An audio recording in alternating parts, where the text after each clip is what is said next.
उसके अंदर हमें समझना है electric field intensity at any point on the axis of a uniformly charge ring. तो सपोज कीजिए कि एक रिंग है, ठीक है। अब ये रिंग आपके सामने इस तरीके से है, तो आपको एक सीधा लाइन की तरह दिख रहा होगा, राइट।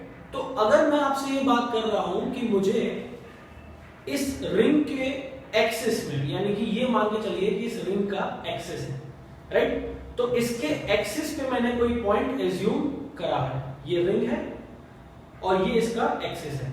अब इस एक्सिस के पॉइंट, इस एक्सिस के ऊपर मैंने कोई पॉइंट एज्यूम कर लिया है, तो उस पॉइंट पे इलेक्ट्रिक फील्ड क्या होगी मुझे इसके बारे में पता करना है, राइट। तो अब इसको आप ये समझ के चलिए कि रिंग जो है पूरा यूनिफॉर्मली चार्ज है, और इस यूनिफॉर्मली चार्ज रिंग को मैंने कितना चार्ज दिया, टोटल चार्ज जो मैंने दिया है वो Q है। तो ये Q charge, positive Q charge इस पूरे रिंग पर डिस्ट्रीब्यूटेड है, यानी कि ऐसा नहीं है कि सिर्फ और सिर्फ किसी एक पॉइंट में मौजूद होगा, ये पूरे रिंग पे डिस्ट्रीब्यूटेड होगा। अब जब ये पूरे रिंग पे डिस्ट्रीब्यूटेड है, तो मैं क्या कर रहा हूं, यहां पर एक छोटा सा पोर्शन एज्यूम कर रहा हूं, और उस छोटे से पोर्शन की वजह से इस P पॉइंट पे क्या इलेक्ट्रिक फील्ड आ रही है, इस छोटे से पॉइंट की वजह से ये निकाल रहा हूं। तो सपोज कीजिए कि मैंने ये पूरा रिंग था, इस पूरे रिंग में से एक छोटा सा, ये इतना सा हिस्सा, ये हिस्सा छोटा सा ये ले लिया। तो सबसे पहले तो मुझे ये पता करना पड़ेगा कि इस छोटे से रीजन में क्या चार्ज मौजूद है, राइट। तो सबसे पहले हमें समझना है कि इस छोटे से रीजन में AB के अंदर कितना चार्ज मौजूद है। तो वो मैं कैसे निकाल सकता हूं, लेट अस सपोज कि उसमें जो चार्ज मौजूद है वो DQ चार्ज है। हमने ऐसा मान लिया, हमको पता नहीं है एग्जैक्टली कितना चार्ज है, हमने मान लिया कि DQ चार्ज है। अब ये DQ चार्ज की वैल्यू कैसे निकलेगी, टोटल चार्ज Q था, इस टोटल चार्ज Q को आपने इस पूरी लेंथ से, इसकी पूरे सरकमफ्रेंस से, ये पूरी लेंथ इसकी क्या होगी, ये चार्ज अगर यहाँ पर यूनिफॉर्मली डिस्ट्रीब्यूटेड Q चार्ज मौजूद है, तो इसकी पूरी लेंथ क्या होगी, इसका सरकमफ्रेंस। रेडियस अगर A है तो सरकमफ्रेंस क्या हो जाएगी 2π। जैसे आपको पता है कि अगर रेडियस R होता है तो 2πr होता है सरकमफ्रेंस, लेकिन यहाँ पर रेडियस क्या है, A है, तो मैंने इसके रेडियस को अगर A माना तो इसकी सरकमफ्रेंस क्या हो जाएगी 2πa, राइट। अभी ये क्या हो गया, total charge divided by total length. Total charge divided by total length मतलब कि पर यूनिट लेंथ कितना चार्ज आपके पास में आ गया। अब लेट अस सपोज कि जो मैंने यहाँ पर लेंथ एलिमेंट ये लिया था, यहाँ पर जो छोटा सा रीजन लिया था, उसकी लेंथ जो है वो dl है, राइट। छोटी सी लेंथ है, क्या है, dl, ये dl है। तो अगर ये पर यूनिट लेंथ का चार्ज है, कौन सा charge, Q divided by 2πa, per unit length यानी कि यूनिट लेंथ यानी कि छोटा सा पोर्शन, उसकी यूनिट लेंथ की अगर चार्ज इतना है, तो उसको मैं लेंथ से जो मैंने ली है उससे मल्टीप्लाई कर दूंगा, तो उस लेंथ का चार्ज आ जाएगा पूरा। एग्जांपल के तौर पर अगर आपको एक चॉकलेट का प्राइस पता है और आपने कितनी चॉकलेट ले रखी है, उसका प्राइस, आपको टोटल प्राइस पता करना, तो क्या करेंगे, एक चॉकलेट के प्राइस से सारी जितनी भी चॉकलेट है उसको मल्टीप्लाई कर देंगे। अगर एक चॉकलेट का प्राइस 10 रुपए है और आपके पास में 100 चॉकलेट है, तो आपके पास में टोटल कितने अमाउंट की चॉकलेट है, 1000 की, राइट। तो सिमिलरली अगर आपको एक यूनिट लेंथ का चार्ज पता चल जाता है, उसको आप लेंथ से मल्टीप्लाई कर दोगे, टोटल जितनी भी आपने ली है, तो आपको उतना चार्ज मौजूद, उसमें कितना चार्ज मौजूद है ये पता चल जाएगा, राइट। तो मेरा डीएल लेंथ के अंदर जो चार्ज है वो dq है, और उसकी वैल्यू कैसे मिलेगी मुझे, इस तरीके से मिलेगी। ये बात आई थिंक आपको समझ में आ गई होगी अभी तक, राइट। तो अब हम बात करेंगे कि इस छोटे से चार्ज की वजह से, इस dq चार्ज की वजह से P पॉइंट पे जो इलेक्ट्रिक फील्ड है वो कितनी है और वो कैसे मिलेगी हमें, राइट। तो अब हम बात कर रहे हैं इस P पॉइंट पे चार्ज के बारे में। यहां पे आपको ध्यान क्या देना है कि ये P पॉइंट इस सेंटर से, इस रिंग के सेंटर से r डिस्टेंस की दूरी पर है, ओके। और इस रिंग का रेडियस क्या है, a है। तो ये अपने आप में एक राइट एंगल ट्रायंगल बन रहा है, राइट। ये अपने आप में क्या बन रहा है, राइट एंगल ट्रायंगल बन रहा है। तो यहां पर भी मैं पाइथागोरस लगा सकता हूं, इसको मैंने C पॉइंट अगर ले लिया, यहां पर ये C पॉइंट है, तो C इन ट्रायंगल COP ये राइट एंगल ट्रायंगल में मैं CP का स्क्वायर OC का स्क्वायर प्लस OP के स्क्वायर के बराबर लिख सकता हूं। ये OC है और ये OP है, तो OC है आपका A का स्क्वायर हो जाएगा और OP R का स्क्वायर हो जाएगा, तो CP क्या हो जाएगा under root of A square plus R square, right. तो यानी कि ये डिस्टेंस क्या आ रहा है आपका under root of R square plus A square, distance आ गया आपका under root of R square plus A square. अब लेट अस सपोज इसके थ्रू, इस चार्ज के थ्रू जो यहां पर AB पोर्शन के अंदर था, यहां पर जो इलेक्ट्रिक फील्ड आ रही है, देखिए पहले भी मैं आपको कई बार बता चुका हूं कि अगर किसी पॉइंट पे इलेक्ट्रिक फील्ड निकालनी है तो उस पॉइंट पर एक पॉजिटिव चार्ज एज्यूम करना है, और यहां पर जो चार्ज मौजूद है, क्योंकि मैंने बोला था कि इस पूरे रिंग पे जो चार्ज है वो पॉजिटिव चार्ज है, तो यहां पर भी जो चार्ज मौजूद होगा वो पॉजिटिव होगा। पॉजिटिव चार्ज को रिपेल करेगा, तो इलेक्ट्रिक फील्ड की जो डायरेक्शन आएगी वो इसी डायरेक्शन में आगे की तरफ आएगी, राइट। तो लेट अस सपोज कि वो इलेक्ट्रिक फील्ड DE है, राइट। तो ये P पॉइंट था, ये DE इलेक्ट्रिक फील्ड है। अब मान के चलते हैं ये x एक्सिस है और ये नेगेटिव ऑफ y एक्सिस है, राइट, ये x एक्सिस है। तो अगर ये एंगल थीटा है तो वर्टिकली ऑपोजिट ये एंगल भी थीटा हो जाएगा।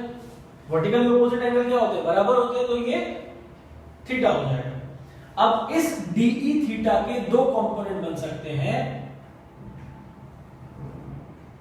ये एक्सिस था y एक्सिस, तो इस DE के दो कंपोनेंट बन सकते हैं, एक DE sin थीटा और एक DE cos थीटा। इस तरफ cos थीटा, इस तरफ sin थीटा। देखिए परपेंडिकुलरली आ जाएगा DE के दो कंपोनेंट, DE cos थीटा इस तरफ आ जाएगा और ये आ जाएगा DE sin theta.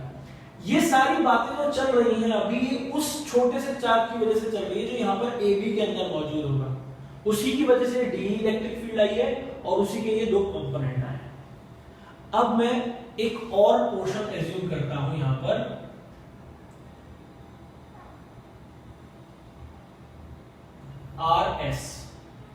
RS portion मैंने एज्यूम किया। RS पोर्शन की लेंथ भी DL है, तो जैसा कि मैं जानता हूं कि यूनिट चार्ज इतना है तो DL से मल्टीप्लाई करूंगा तो उतना ही चार्ज आएगा फिर से, यानी कि RS पोर्शन के अंदर जो चार्ज मौजूद है वो भी उतना ही है जितना AB पोर्शन के अंदर था। अब इस पोर्शन की वजह से जो इलेक्ट्रिक फील्ड आएगी उसको मैं लेके चलता हूं यहां पर कुछ इस डायरेक्शन में, क्योंकि ये एंगल भी थीटा हो जाएगा, राइट, और ये एंगल भी थीटा हो जाएगा। इसको मैंने लिया DE डैश, ये मैंने मान लिया क्या है electric field DE dash, right. इस x एक्सिस को थोड़ा और एक्सपैंड कर देते हैं,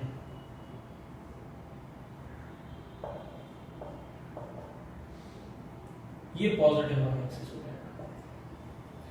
अब अगर आप ध्यान से देखें तो DE डैश जो है ये किस वजह से है, RS पोर्शन के अंदर जो चार्ज मौजूद है उसकी वजह से है। तो DE डैश पोर्शन को भी मैं दो कंपोनेंट में डिवाइड कर सकता हूं, यहां पर आ जाएगा DE डैश sin थीटा और ये इसका एक कंपोनेंट आएगा DE dash cos theta. Clear हो रही बात, DE डैश sin थीटा और DE डैश cos थीटा, ये इस वाले DE डैश के दो कंपोनेंट्स बन गए। ऐसा मैं क्यों कर रहा हूं, ये आपको भी थोड़ी देर में समझ में आएगा कि क्यों कॉम्प्लेक्सिटी में बढ़ा रहा हूं यहां पर, क्योंकि मुझे यहां पर ये समझना है कि अगर इसके ऑपोजिट में जो चार्ज है उसकी इलेक्ट्रिक फील्ड के जो दो कंपोनेंट बन रहे हैं उसमें से एक कंपोनेंट इस कंपोनेंट के बिल्कुल ऑपोजिट जा रहा है, यानी कि इलेक्ट्रिक फील्ड में कुछ कैंसिलेशंस आएंगी। यानी कि अगर यहां पर मैं ऐसा मान लूं कि DE और DE डैश, अभी मैंने निकाली नहीं है वैल्यू, लेकिन निकालने पर अगर बराबर आती है तो ये दोनों वैल्यू एक दूसरे को कैंसिल आउट कर देंगी। अगर नहीं भी होती है बराबर तो भी इसमें कुछ ना कुछ कमी तो आएगी ही आएगी। कोई एक बड़ी होगी और कोई एक छोटी होगी तो उसकी वजह से कुछ ना कुछ कमी आएगी।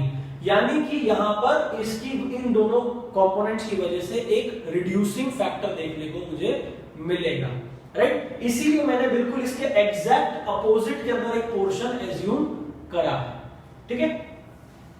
तो अब मुझे यहां पर इस DE और DE डैश की वैल्यू निकालनी पड़ेगी। तो सबसे पहले मैं DE की वैल्यू निकालता हूं, राइट। सबसे पहले मैं DE की वैल्यू निकालता हूं। DE की वैल्यू मुझे मिलेगी 1/4 पाई एप्सिलॉन नॉट dq, क्योंकि चार्ज क्या है यहां पर, dq चार्ज है, राइट। तो dq डिवाइडेड बाय Cp का स्क्वायर, Cp का स्क्वायर। और हमको पता है कि Cp कितना है, Cp कितना है, under root of a square plus r square. अभी Cp का स्क्वायर आना तो ये अंडर रूट हट जाएगा, तो हम यहां पर लिख सकते हैं dq divided by r square plus a square simply, right. तो ये वैल्यू आ रही है DE की।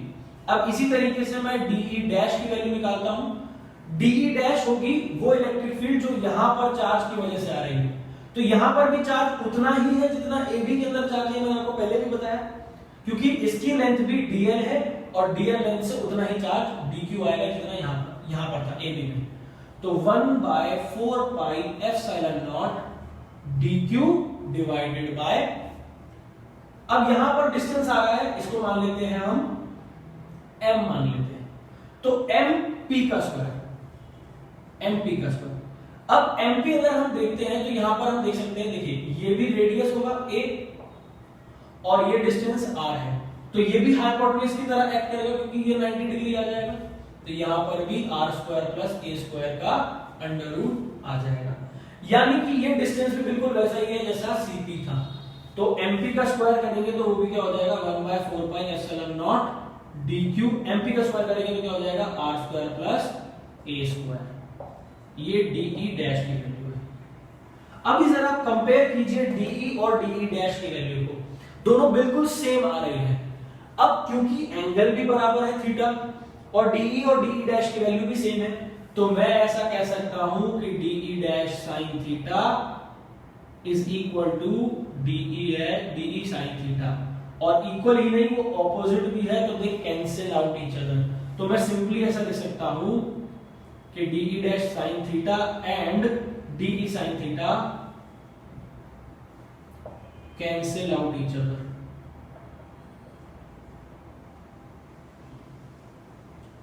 तो यहां पर ये पोर्शन और ये portion component of DE dash in sine theta, यानी कि पॉजिटिव y डायरेक्शन और नेगेटिव y डायरेक्शन में एक दूसरे को कैंसिल आउट कर चुके हैं। यानी कि आपको इलेक्ट्रिक फील्ड किस डायरेक्शन में मिल रही है, सिर्फ x डायरेक्शन में मिल रही है। मतलब कि अगर आपके पास में कोई रिंग मौजूद है तो उस रिंग की एक्सिस की डायरेक्शन में ही आपको इलेक्ट्रिक फील्ड मिल रही है, उस रिंग के एक्सिस की डायरेक्शन में, क्योंकि अगर y एक्सिस में था और नेगेटिव y एक्सिस में था तो उन दोनों ने एक दूसरे को कैंसिल आउट कर दिया, सिर्फ इसमें x एक्सिस की डायरेक्शन में आपको इलेक्ट्रिक फील्ड मिल रही है, राइट। अब यहां पर नेट इलेक्ट्रिक फील्ड निकालने की बात हो रही है, तो नेट इलेक्ट्रिक फील्ड को क्या मैं ऐसा कहूंगा, DE cos theta plus DE dash cos theta, क्या मैं ऐसा कहूंगा? बिल्कुल कहने को मैं बिल्कुल इस तरीके से कह सकता हूं, लेकिन यहां पर मैं थोड़ा सा अलग तरीके से इसको कहूंगा। क्यों कहूंगा उसको मैं थोड़ा सा भी समझाऊंगा आपको। मैं इसको net electric field for the whole ring की बात कर रहा हूं, सिर्फ एक पोर्शन की बात नहीं कर रहा हूं, पूरे रिंग की बात कर रहा हूं। तो मैं उसको कहूंगा समेशन DE cos थीटा। अभी मैं सिर्फ DE cos थीटा क्यों ले रहा हूं, DE डैश cos थीटा क्यों नहीं ले रहा हूं? क्योंकि जब मैं समेशन कर रहा हूं तो समेशन का मतलब होता है इस पूरे रिंग के लिए, और जब मैं पूरे रिंग के लिए कंसीडर कर रहा हूं तो ये पोर्शन कई बार मल्टीपल टाइम्स आता जाएगा और उसके अंदर ये वाला पोर्शन जिससे DE डैश की वैल्यू आई थी वो भी कंसीडर हो जाएगा। मतलब मुझे इसको अलग से कंसीडर करने की जरूरत नहीं पड़ेगी नेट इलेक्ट्रिक फील्ड निकालने के लिए। यहां मैं सिर्फ इस बात को समझ रहा था कि इसके किस कंपोनेंट की वजह से इसके कंपोनेंट पे असर पड़ता है, तो इसीलिए वो मैंने निकालने की कोशिश की। लेकिन अब मुझे समझ में आ गया कि सिर्फ cos थीटा वाले कंपोनेंट इसमें अप्लाई होंगे, तो अब इसके cos थीटा वाले कंपोनेंट को मैं पूरी लेंथ के लिए इंटीग्रेट करूंगा, तो ये वाला भी उसी के अंदर इंक्लूड हो जाएगा, मुझे अलग से इसको इंक्लूड करने की जरूरत नहीं है। तो अब यहां पर क्या होगा, समेशन DE की वैल्यू पुट करेंगे। DE की वैल्यू क्या है, 1/4 pi epsilon not, 1/4 pi epsilon not dq upon में r square plus a square. देखिए 1/4 pi epsilon not dq upon में r square plus a square, तो ये पूरी वैल्यू यहां पर मैंने लिख दी DE की जगह पर। अभी cos थीटा को भी मुझे किस फॉर्म में लिखना पड़ेगा, डिस्टेंसेस की फॉर्म में लिखना पड़ेगा। तो यहां पर किसी भी एक ट्रायंगल को COP ट्रायंगल या MOP ट्रायंगल, कोई सा भी एक ट्रायंगल आप ले सकते हैं। तो मैं यहां पर इन ट्रायंगल COP लेके चल रहा हूं, तो cos थीटा क्या हो जाएगा, COP ट्रायंगल के अंदर cos थीटा होगा बेस अपॉन हाइपोटेन्यूज। तो बेस अपॉन हाइपोटेन्यूज होता है, बेस कितना है, r है, ये बेस है आपका r, और हाइपोटेन्यूज क्या है, under root of r square plus a square. तो मैं यहां पर लिख सकता हूं इसको r under root of r square plus a square. तो ये cos थीटा की जगह पर ये वाली वैल्यू पुट करेंगे, तो r अपॉन में under root of r square plus a square. Under root को मैं और क्या लिख सकता हूं, 1/2 लिख सकता हूं, पावर को, अंडर रूट को पावर की फॉर्म में मैं 1/2 लिख सकता हूं। तो अब यहां पर क्या हो जाएगा, देखिए इस पूरे इक्वेशन के अंदर सिर्फ एक चीज है जो वेरी कर रही है, और वो क्या है, dq, राइट। यहां पर चार्ज dq, फिर चार्ज dq, फिर चार्ज dq, फिर चार्ज dq। लेकिन ये dq चार्ज भी किस पर डिपेंड कर रहा है, dl लेंथ पे डिपेंड कर रहा है। तो हम यहां पर dq की वैल्यू को भी लिख देंगे। तो अगर मैं dq की वैल्यू के साथ में इसको लिखता हूं, तो ये क्या हो जाता है, 1/4 पाई एप्सिलॉन नॉट, dq की वैल्यू में q अपॉन में 2 पाई a, तो q अपॉन में 2 पाई a इंटू r ऊपर से आ जाएगा, और ये बेस सेम है तो पावर ऐड हो जाएंगी, इसकी पावर 1 है और उसकी पावर 1/2, तो 1 + 1/2 3/2, तो r square plus a square. तो यहां पर आप देख सकते हैं कि पावर r, इन दोनों का बेस सेम है तो पावर ऐड हो जाएगी, और पावर इसकी 1 है, इसकी हाफ है, तो 1 + ½ = 3/2। तो मैं यहां पर लिख सकता हूं कि इसकी पावर क्या हो जाएगी, 3/2, राइट। अब अगर आप यहां पर ध्यान से देखें तो एक चीज और इसमें रह गई है, वो क्या है कि dq की पूरी वैल्यू थी q/2 pi a into dl, तो q/2 पाई a तो हमने लिख दिया, एक dl यहां पर रह गया, तो वो dl यहां पर लिखेंगे और फिर ये r आएगा, राइट। तो ये आपकी नेट इलेक्ट्रिक फील्ड। अब इसमें से 1/4 pi epsilon naught, 2 pi a, ये वाला टर्म, ये q और r, ये सब बाहर आ जाएगी, क्योंकि सिर्फ dl एक ऐसी चीज है जो बार बार यहां पर वेरी होती चली जाएगी। पहले इतना सा पोर्शन dl है, फिर ये अगला पोर्शन dl होगा, उसके बाद में उसके अगला पोर्शन dl, ऐसे dl के लिए पोर्शन बार बार चेंज होता रहेगा, जो हमें एट लास्ट सम अप करना है। तो नेट इलेक्ट्रिक फील्ड को मैं इस तरीके से लिख सकता हूं कि q अपॉन में 4 pi epsilon naught 2 pi a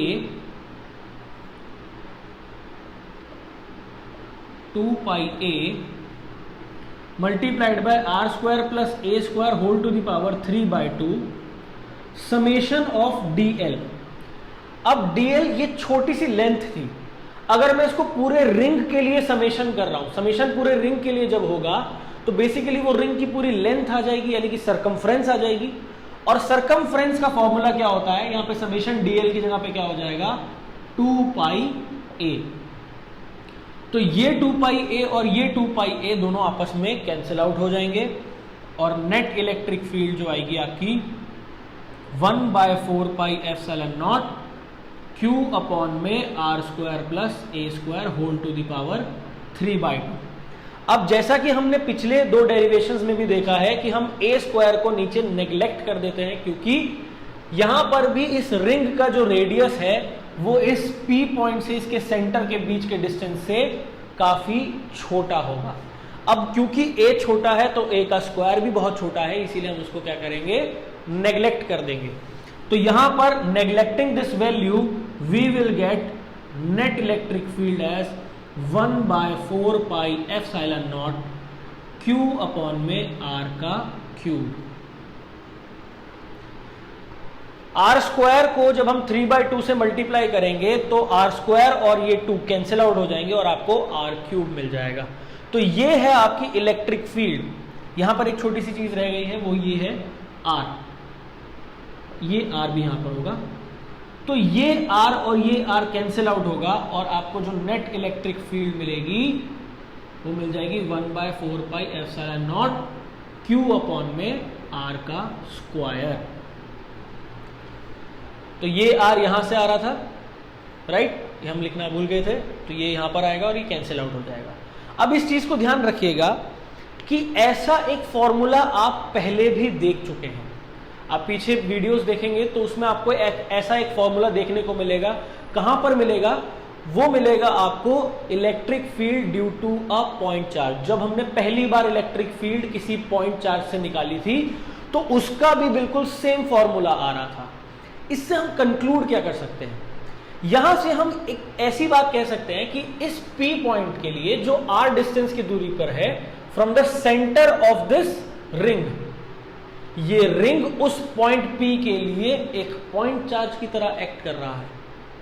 भले ही रिंग कितना बड़ा है, भले ही रिंग का रेडियस कितना बड़ा है, लेकिन R जो है इस A के कंपैरिजन में काफी ज्यादा है।